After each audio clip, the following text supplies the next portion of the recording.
Let's get back to Becky and Warren Buffett for the last word. Becky.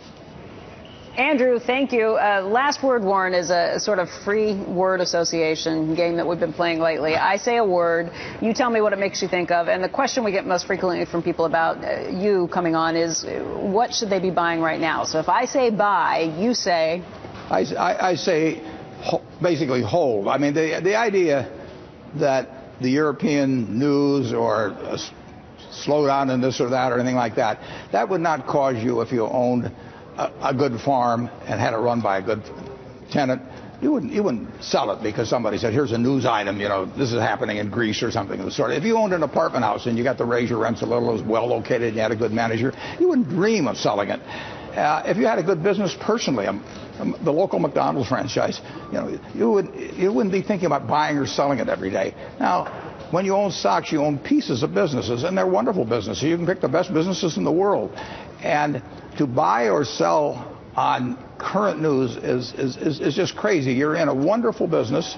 You got people running it for you. You know you're going to do well over 5 or 10 years. And to think news events should cause you to try and dance in and out of something that's a wonderful game is a terrible mistake. So get into a bunch of wonderful businesses and stay with them. But you said, I said buy and you changed it to hold. Does that mean don't sell, or does that mean? Well, I mean, if you haven't got them yet, you buy them consistently over time. So you sort of average over time. And I've been buying all my life. I bought my first stock, you know, when I was 11 years old, and it was about 3 months after Pearl Harbor, and Corregidor was falling, and they had the death march at Bataan, and all the news was terrible. It was a great time to buy stocks. And I should have held that stock forever, and I've been buying stocks ever since. All right. Hey, guys, you have any last quick thoughts? Go ahead. I do. Warren, have you met Zuckerberg, and if you sat down with him and he told you, is there any way that he could explain the business well enough to you to where you'd take a huge stake in Facebook? Probably not. That doesn't mean that I'm negative about it. I just don't understand it well enough. And I'm actually not even a member. There's a billion of them out there.